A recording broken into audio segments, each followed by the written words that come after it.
Assalamualaikum warahmatullahi wabarakatuh teman-teman. Ya, kembali lagi bersama saya uh, di jam yang sama dan di hari yang berbeda.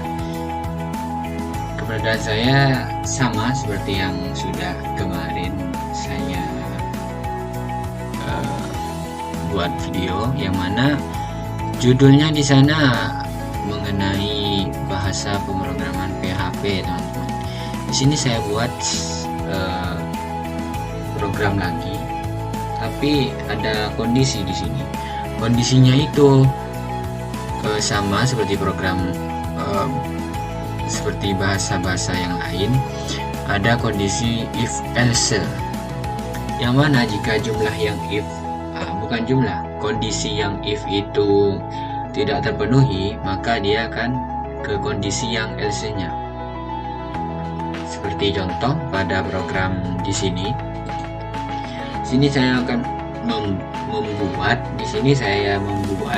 program mengenai jumlah fotokopi, yang mana ada biaya per lembar. Jadi dia akan membayar sebanyak yang sudah saya tentukan mengenai per lembar dari fotokopiannya itu.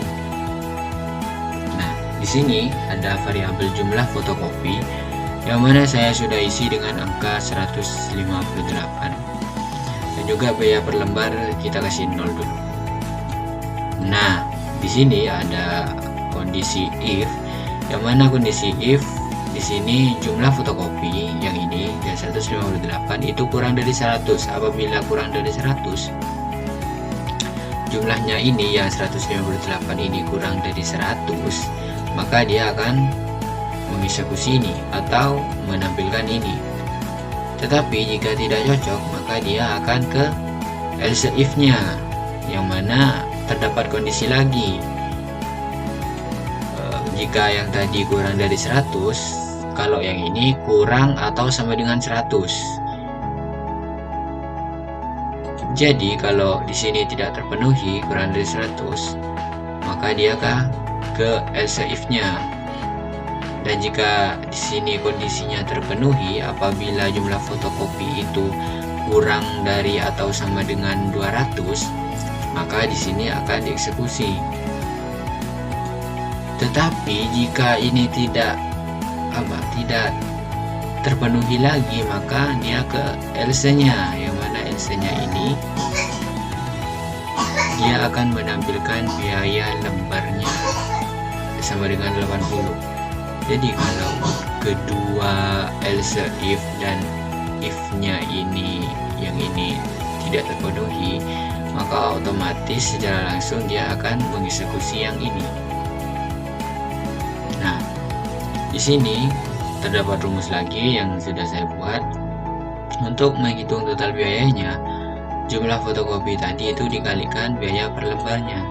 Jika biaya per lembar itu 80, maka tinggal kita kalikan dengan jumlah fotokopinya saja. Seperti itu. Nah, coba kita tampilkan hasilnya yang ini. Nah, jumlah fotokopi 158 lembar dengan biaya per lembarnya itu 100. Kenapa 100? Karena di sini 158 di kondisi yang pertama ini tidak terpenuhi, karena di kondisi yang pertama itu kurang dari 100, sedangkan kita nilainya itu 158. Jadi dia akan ke ini, ke kondisi yang kedua, yang mana kondisi yang kedua itu kurang dari atau sama dengan 200. Jadi 158 itu kurang dari 200, tetapi tidak kurang dari 100, maka yang dieksekusi, yang terpenuhi kondisinya adalah ini. Terus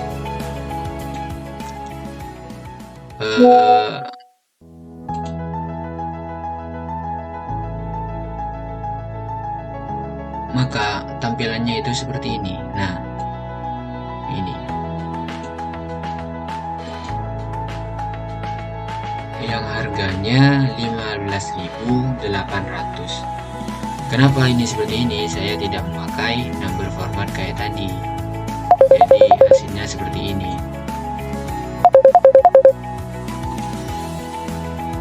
Begitu teman-teman. Jadi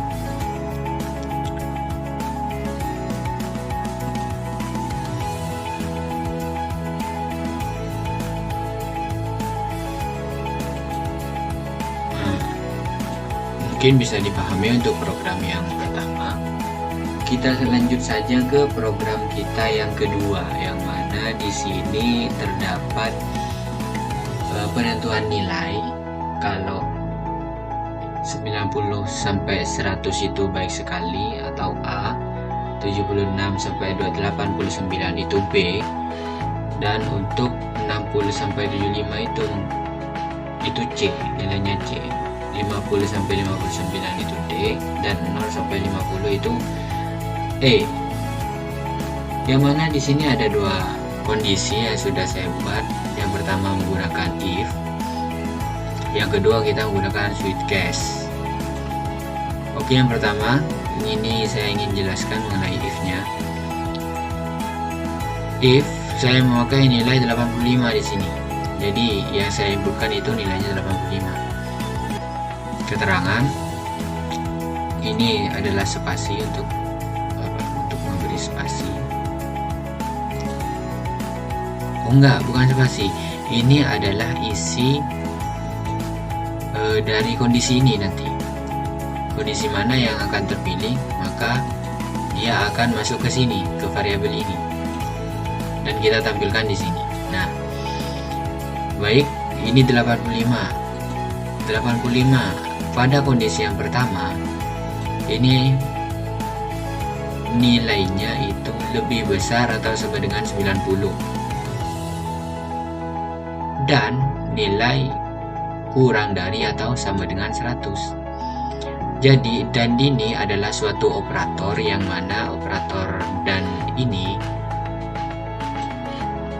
adalah harus dua-duanya ini, ya, dua-duanya ini antara kanan dan kiri itu harus terpenuhi. Jika salah satu tidak terpenuhi, maka dia akan else ke else. Nih, lihat, 85 itu lebih besar atau sama dengan 90, tidak bisa. 85 kurang dari atau sama dengan 100. Iya, benar kan?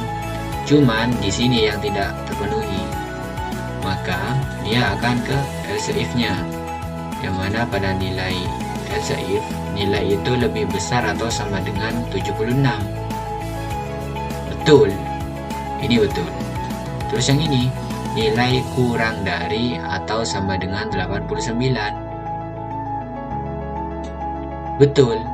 Jadi kalau nggak salah, ini nantinya hasilnya itu baik.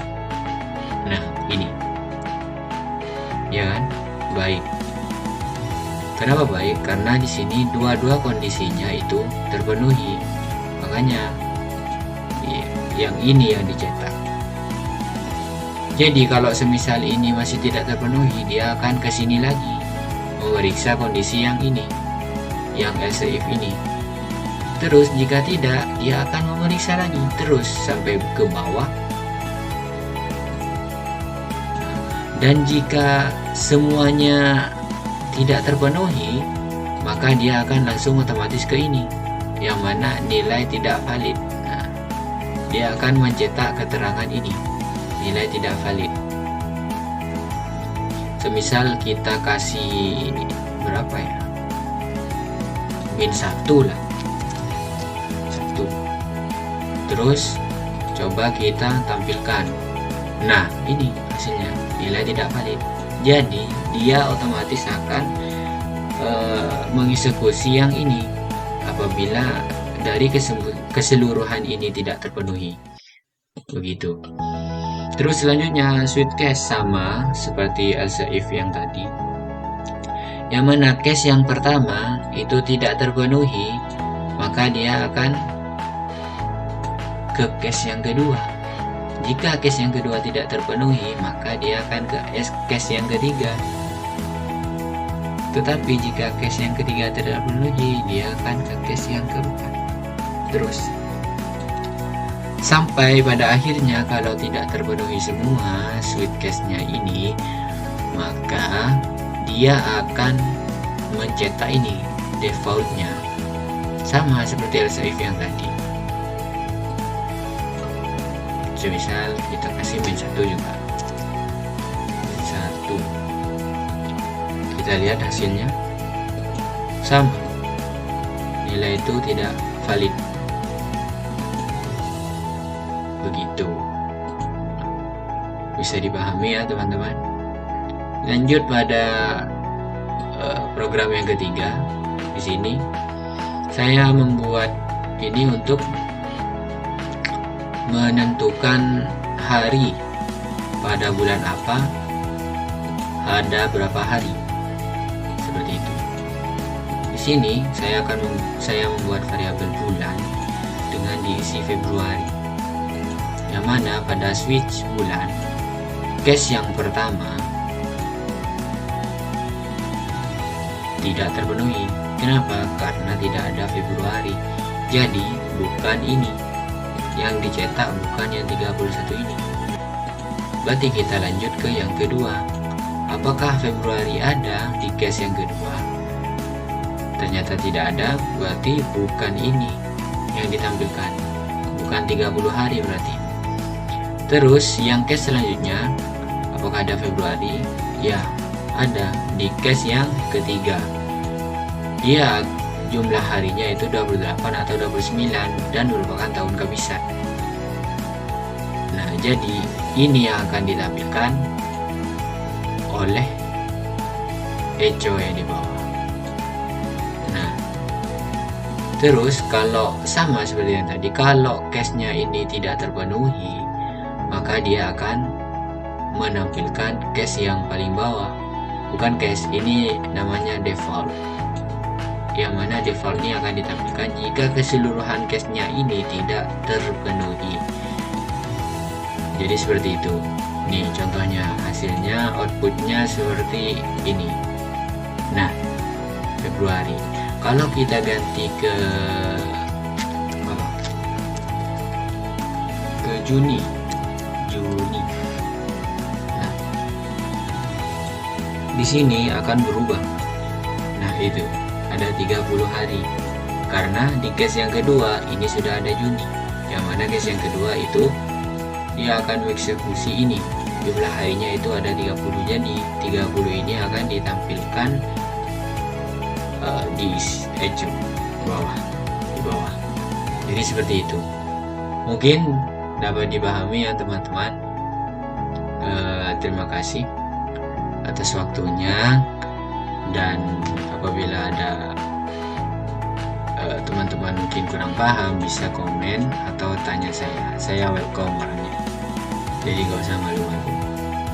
Baik, mungkin itu saja, biar tidak kepanjangan videonya saya akhiri saja, karena apa yang sudah saya jelaskan dari tadi itu sudah sampai ke puncaknya.